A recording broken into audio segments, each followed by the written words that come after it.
Hopefully this works. Oh, there you go. I think we're live. Thanks everybody for joining us. It took us a moment to set it up, but that's all right. Yes, thank you everybody for joining us. This is a little different. Normally I'm streaming through my platforms, but today we're streaming through Elissa's, which is perfectly okay. So today I'm joined by the incredible woman Elissa Mandel, and she is a certified speech pathologist, autism specialist, speaker, author, and founder of Speech Works by Elissa. And what I love about her story is that it's not just clinical, it's lived. She has spent decades helping children develop communication, independence, and connection, but she also has her own journey of receiving a neurodivergent diagnosis later in life, which completely shifts how you see yourself, your past, and your potential. So, Elissa, welcome. I'm so excited to have you here. Thank you, Jennifer. Oh my goodness, I'm so excited. This has been such a learning experience, and it's been so incredible working with you and your publishing company, HerEmpire Media. What a great experience. So I think I'm going to be ready to write my own book soon. Yes, you totally are. You have it in you, and you did a phenomenal job writing inside of 100 Women Who Lead. So I cannot wait to have your own book, right? Your solo book with your full story on there, and really supporting families with their neurodivergent kids, because I know that's what you've been really focused on. Yes, I have. Getting this unique treatment approach out to the world is my number one priority. There's so many families in need, and I've been able to reach thousands in my career over 30 years, but I really need to reach more families across the world. Absolutely. Well, let's start here because I think this is powerful. So many women are watching. Can you take us back to your journey? What was it like growing up without a diagnosis and then receiving that clarity later in life? And how did that shift things for you? Wow. It's been an adventure to say the least. When I was born with an immune deficiency and muscle weakness to the point where when I couldn't keep my head up, and I had to go for physical therapy and IVIG treatments the first few years of my life. I didn't know that I was on the spectrum as well, and it wasn't until the age of 28, going for my third master's degree, where I finally got the proper diagnosis. I had been over and over diagnosed with mono and extreme fatigue, and then it went to autoimmune diseases.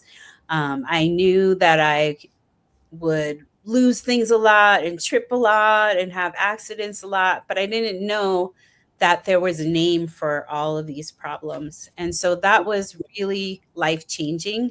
I was also selectively mute when I was younger, so words didn't come out naturally. I have severe motor planning.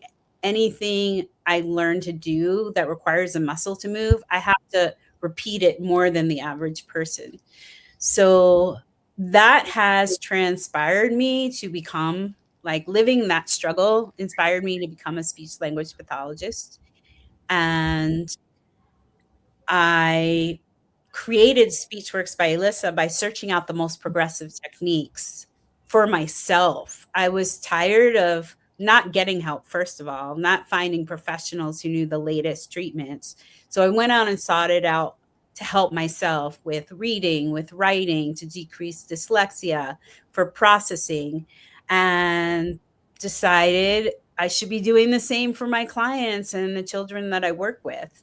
And so over 30 years, I've been searching out the most progressive technique. There are actually companies that actually try and contact me to try and test out and beta test their equipment and new things. So it's a really exciting time with technology and also AI, because things are getting faster and faster and more progressive. And my unique approach is based on the root cause approach. So treating the problem that is causing a speech delay or a child to not develop their speech, auditory, and motor milestones. So it's really, really important that more families get the knowledge and get the information for treatment approaches and also resources. That first few years of life, usually a child isn't diagnosed um, until like 2 to 5 years old. So 2 to 7 years old are the crucial language learning years. And if a parent initially gets a diagnosis, they have to go through time with grieving and having Exactly. hope. Yes. Then they start to seek out resources. And by the time they figure out which resources are good versus bad, the child could be in their teenage years. So they're missing out on crucial time. And it's important that that parent gets that information right when they get a diagnosis so that they don't lose any time and they have lots of hope. Yes, you're absolutely right. And you are so empowering for sharing your story, because I think it's a lot more common than people realize. And I think a lot of people just end up thinking like, oh, well, there's something wrong with me, or there's, or my child is behind or something, and they don't really understand. And I don't think, like I said, that people realize how common it actually is. So having that support and that diagnosis and the understanding, right, goes such a long way. And you just are like, the fact that you turn your story around from your own struggle to um, to now supporting families in that same thing because it was what you were dealing with. It's making me think of the book. I don't know if you read this book, but The Obstacle is the Way. No, I That, haven't. that's a good book. It talks all about, it says the timeless art of turning trials into triumph, which is right exactly what Elissa did here. She, struggled with her speech and now is here helping families all over the world support their kids with their speech too. So I want to go a little deeper with this because a lot of women in my community are leaders, coaches, entrepreneurs, and I think that this moment is where your identity shifts. And I think that I'd love to hear it from you. How did that diagnosis impact your confidence, your leadership, and how you show up in your work today? That's a great question. That's basically what my chapter is about. In 100 Women Who Lead, I talk about how I built confidence from childhood to adulthood to now, and how I was basically forced to be a leader. When I was a child, I would constantly see professionals and doctors, and they would tell me that this was happening or that was happening. And my gut told me that is not correct information. And I would on my own try and seek out new doctors or new professionals. And so I was forced at a very young age to become a leader, not just, in the business entrepreneurial world, but a leader of my health and my services to begin with. Then I started to search out what I wanted to do in life, once I graduated high school.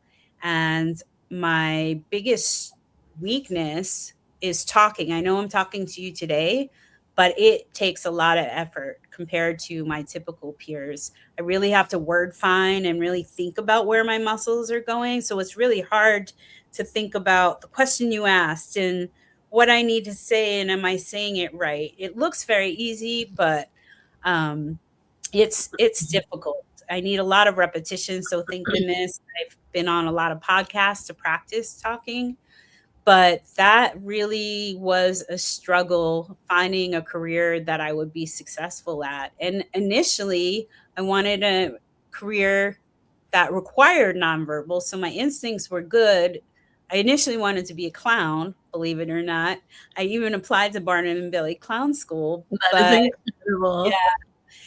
but my parents were so disappointed with that choice, and I'm Oh man. not kidding when I say my mother was crying and saying, "You're gonna be a clown and have clown babies and marry a clown and have pet elephants." So I quickly changed paths, and went to community college and took a sign language class that's very similar to miming. And after that, I did really well with this nonverbal class and asked the professor, what's a good lucrative career? Because my parents wanted something lucrative. I wanted to do like more acting classes and be in the arts. Um, and they thought I would be a struggling artist. So they wanted me to be able to take care of myself too.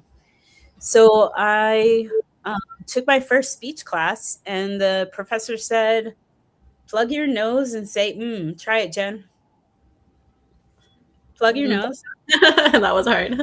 You can't do it because the air comes through the nose. And it was that moment where I was like, I need to find out everything about speech and how we formulate speech and how the muscles coordinate for speech. And that was just the start of basically my career. And that set me into becoming a leader within my, as a speech language pathologist within my discipline. And started to, because I was so progressive, I had to start teaching other professionals. I started to supervise other speech therapists that were doing their clinical practicum. And that has led me to where we are today. I've been running a private practice for over 30 years, and I can Incredible. I can only thank you. I can only reach a handful of clients. When I say handful, over 30 years, I've reached thousands, but my caseload is pretty small. Um, Only, I think, at most 20 clients. And as you can guess, I can't work faster than typical development. So most of the clients are with me long term. So it's not like my door opens very often. So I needed to find a way that I could reach more families. A lot of parents, especially since I've gotten more progressive over the last decade, a lot of parents have said, why haven't we heard about your approach? Why doesn't the whole world know about your approach? It should be a household name. So the other component of it is both of my parents had early onset dementia. So I know I look young, but and I'm working really hard not to follow in their footsteps. I don't know if you've heard of Dr. Amen. He's the guru on brain health. So I'm doing Mhm. everything possible to avoid that diagnosis. But if I do follow in my parents' footsteps, I don't have much time to get my unique treatment approach out to the world. So I probably have less than a decade. So for the last 3 years, I want to thank my chief of everything, Shanna Lee. Thank you so much. I think she's watching right now. For the last 3 years, we've been working really hard. I have a full production team, and we've been videotaping every chance we get, courses for parents. I've been documenting everything. We started a live group coaching. Yes, it's different than one on one therapy, but still, as a parent, a resource here and there, information here and there is crucial for parents. Exactly. Some of the parents take the information and Yes, share it with their speech therapist. A lot of exactly. parents drop their kids off for speech therapy. They don't even know what's happening behind closed doors. They Exactly. never Yeah. see So or your approach is really supporting families. And you know what? I think you're doing a phenomenal job. I love the way that you became really innovative with your approach of doing things. And I actually want to ask more about that because you talk about your approach and how unique it is and how you'll help families, thousands of families, right? Kids will actually develop their speech even when they've been told that their children might not speak at all potentially. Can you tell us more about that? can you repeat the question? Sorry. No worries. So the question is that what is your unique approach? How do you specifically help families with their speech development? Oh, wow, that's a full question. So that could take like hours to answer, but I'm going to try and keep it short. There's a lot to I specialize in motor planning disorders and auditory processing. Those are my two specialties. Um, Okay. Yeah, that's And very specific. so when you improve auditory skills and you improve motor milestones, that can affect not just speech, but can affect daily living, like dressing or eating or brushing your teeth every day. You need to move muscles. So I start with bigger muscles, and it really depends. Each child is an individual, and it really depends where they fall as far as how impaired their auditory and motor skills are. But let's take a non speaking child um, that is frustrated because they can't talk or communicate, and so they will exhibit maladaptive behaviors. So typically with those kiddos, I'll start with more nonverbal communication while I'm working on the verbal, because we don't want to take, we look at a child at 9 months, they're starting to babble and talk. And then it takes them all the way up until 7 years of age to start talking in adult like patterns. So I can't move quicker than motor development, typical motor development and auditory development. Um, but it is my job to push them and guide them. So we start off with bigger movements. So learning how to wave, clap hands, and that stimulates the same part of the brain for oral motor and fine motor, which we need for, pointing to augmentative communication device, signing. Um, so we start off with bigger movements first and teach them how to communicate moving a bigger muscle. And while we're working on that, I'm getting their muscles prepared for verbal production. So there's 6 muscle groups that I educate parents about. There's muscles for speech breathing. So you have the diaphragmatic breathing and intercostal muscles. And then you have, and if you feel yourself, talk to yourself, Jen, and feel in front of your face, you can feel streams and puffs of air coming out. And then Yes. the next muscle group is the vocal cords. For some sounds they vibrate, and for others they don't vibrate. So an Uh-huh. example, there's actually pairs of sounds where 5 out of 6 of the muscles are in the same place, except for the vocal cords. So for example, the B sound, B. Feel your neck and say B. Feel But your neck, Jen. but So yeah. you can feel your vocal cords You can feel it vibrating. exactly. P is made the same way as B. The only difference is the vocal cords don't vibrate. So say the P sound. Puh. So you're saying PAH. P. We want to Uh-huh. just say the P sound and feel your neck. So you can feel your cords didn't vibrate. So the next muscle group is a muscle in the back of the throat that lets the air go through the nose versus the Uh-huh. mouth. And so we already talked about that. If you plug your nose and say, you can't do it, because Uh-huh. M, N, and NG are the only sounds that come through the nose. All vowels and most all Uh-huh. consonants come out of the mouth. And then the last 3 muscles I educate parents about are the lip, jaw, and the tongue. And, a lot of professionals really focus on the lip and the tongue. I'm pretty sure they're just not educated properly in the I did take my son to speech program. therapy. That's what they But focused on. it's really jaw stability that's crucial, not just for speech, but for feeding too. A lot of the kiddos on the spectrum, they're typically the speech diagnosis is apraxia of speech or auditory processing disorder. So a lot of those kiddos, unless they're failure to thrive or on a G tube, um, they're not going to be flagged for feeding therapy.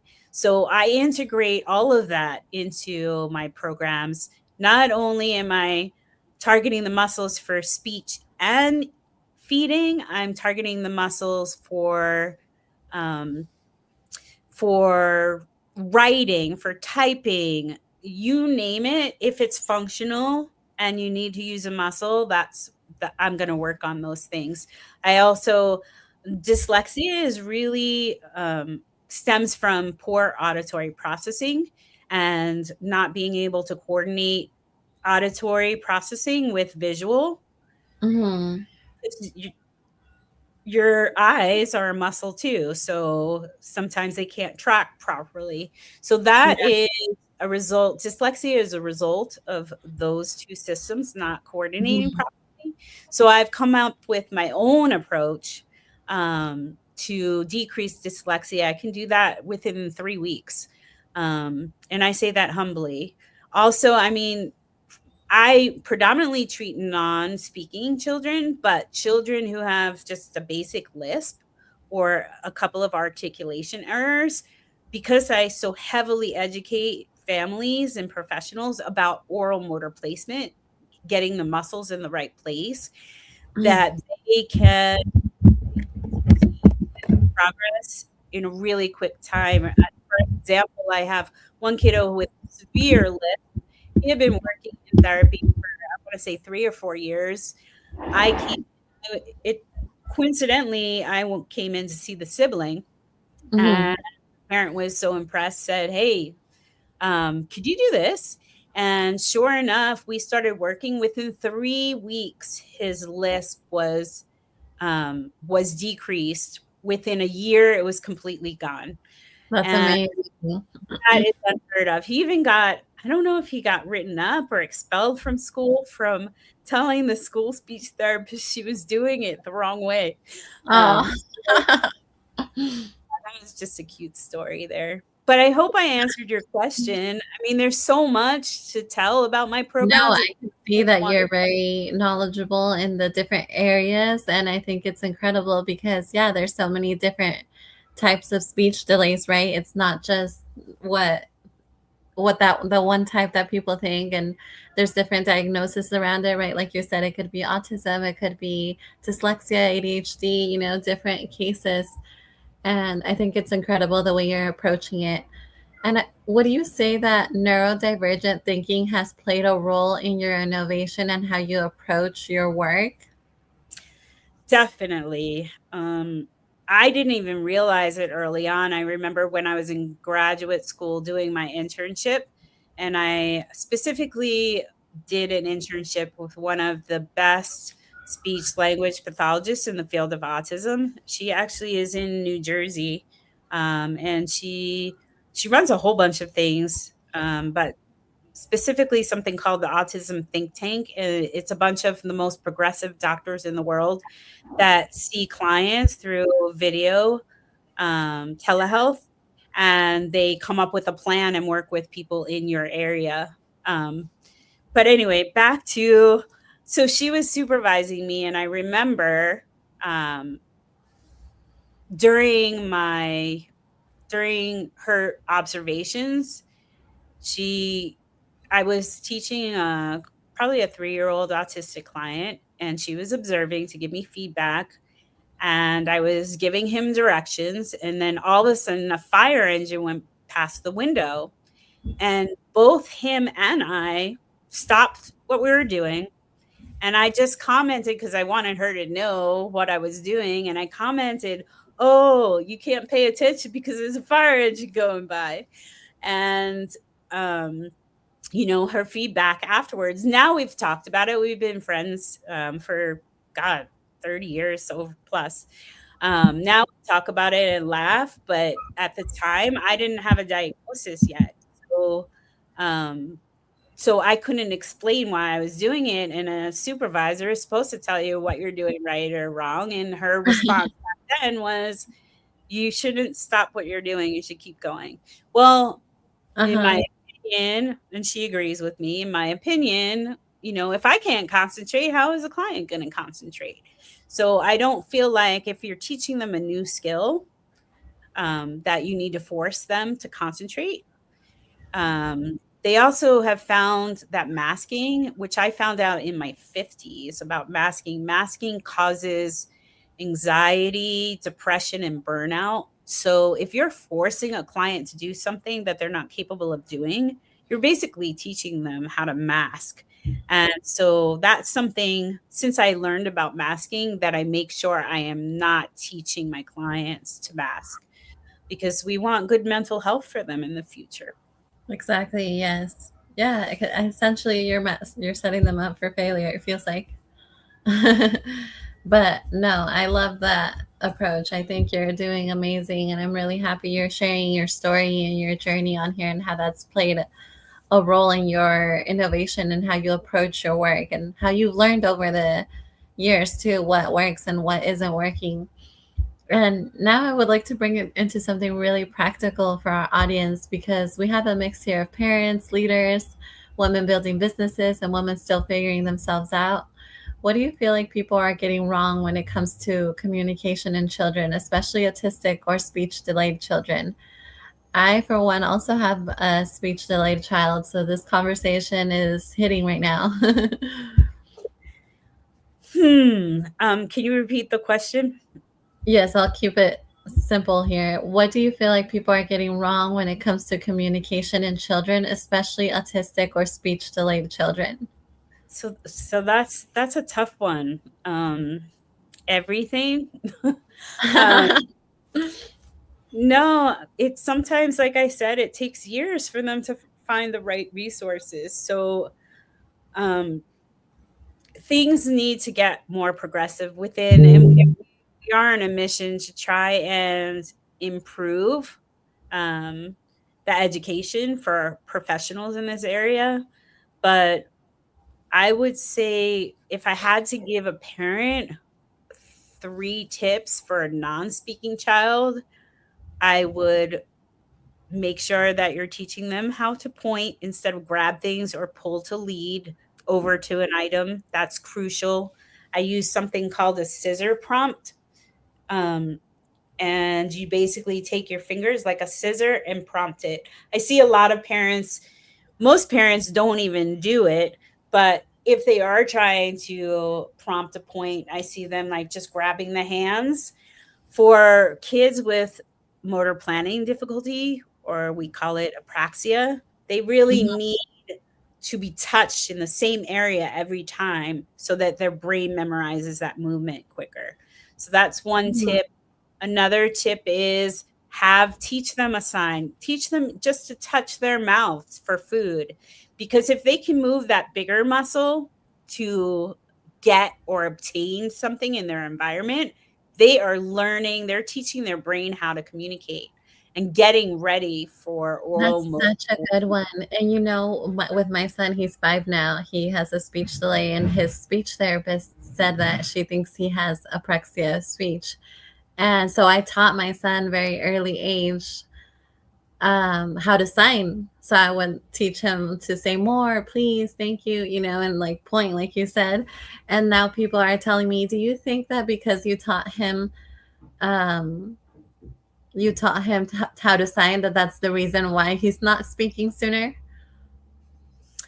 No.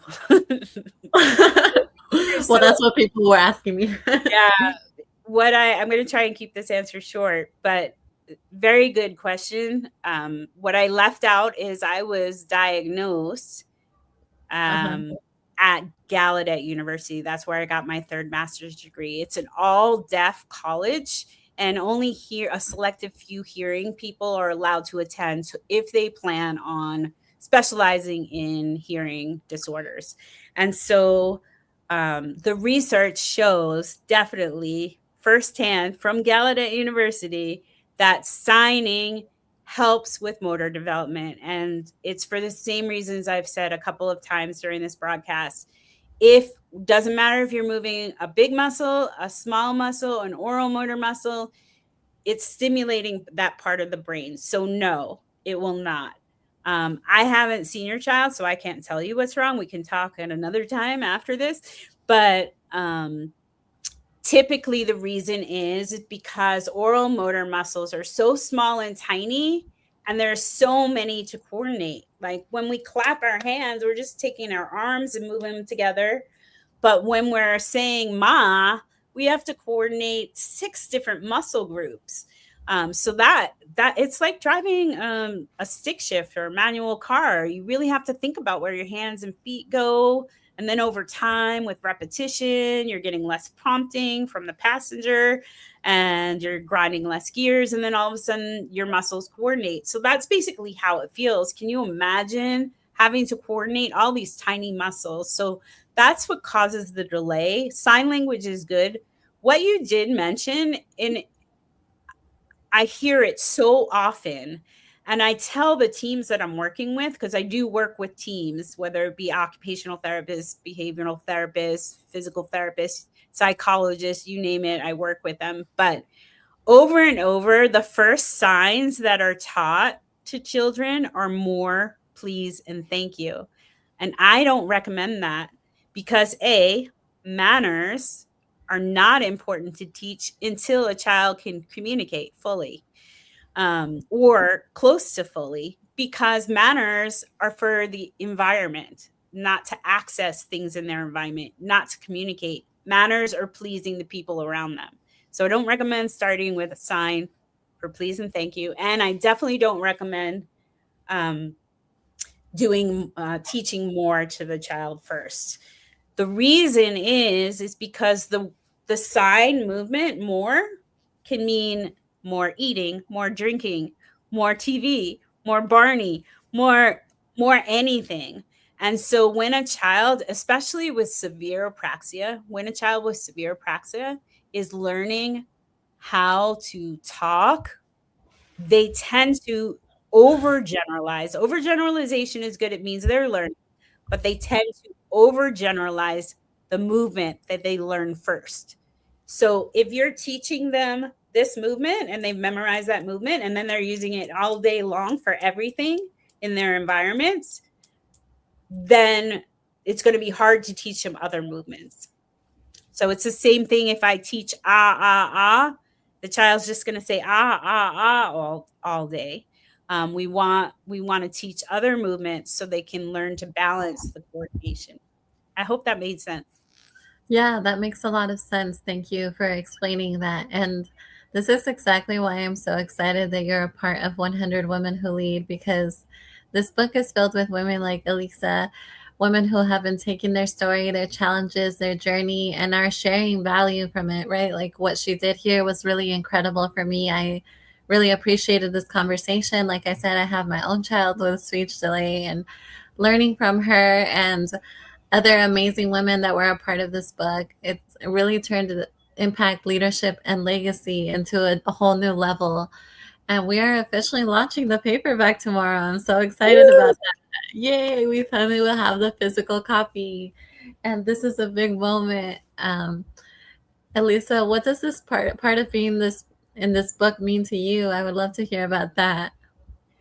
Mostly for me, I need repetition to succeed with any skill, and I definitely need it with any new tasks. So just being in your network and you teaching me how to write a chapter and how to publish it and how to put it out, that is tremendous, because now I feel like I am ready to write a full book, not just a chapter. And so Yay. it's also given me the confidence to be able to do it. I don't know if you've heard of imposter syndrome. That's when we think we're not good enough to do something. So this helps to decrease that. This process has helped to decrease imposter syndrome. And I feel more confident about putting my story out there and making sure that it gets out there in a great way, um, and gets out to the hands that need to read this, you know? Absolutely. I agree 100%. And then I would love if you would like to leave the audience with one more piece of advice or wisdom for women listening, parents listening. I think we want them to know, right, that their voice matters. If you'd like to share. I would say not just parents, but across the board entrepreneurs, pretty much anybody. I would say reach for the stars, dream big, to accomplish a long-term goal that you have. Some people give up because they don't break that long-term goal into small, small, small baby steps. It, like I said, it took Shanna and I 3 years to build this new program that we have to reach more people, but whoa, that was the first thing that people would tell me, because I would get so discouraged. I thought in I thought in 30 days I'm going to take the 30-day challenge and I'm going to get everything out to the world in 30 days. That's not how it goes. One step at a time. And while you're going through these tiny steps, you feel like you're not going to reach that long-term goal. But all those steps, tiny steps, eventually add up They add and up, reach exactly. it. And your dream Yes. is Yes, that is so beautiful. Thank you so much for sharing that. If you've been listening to this and you're like, whoa, I feel seen, I needed this conversation, then this is your reminder your voice matters, your story matters, and your experiences can become your greatest asset. Make sure you grab your copy of 100 Women Who Lead. It's dropping tomorrow. And if you want to connect with Elissa, we're going to have all of her links in the show notes. Elissa, thank you so much for being here. Um, Everybody, I would love to hear from you. Drop in the comments if you're watching now or watching the replay. What's one of the biggest takeaways from today? We want to hear from you. But thank you so much, Elissa. This was beautiful. I really appreciate this conversation, and you are so inspiring and empowering. Thank you. Right back at you. Thank you so much for this opportunity. I am so Absolutely. blessed that our paths crossed. It's been such a great experience, and I'm so excited for tomorrow. Finally, the launch Yes. tomorrow. So excited. Thank you so much. And thank you, everybody, for tuning in. Bye, everyone.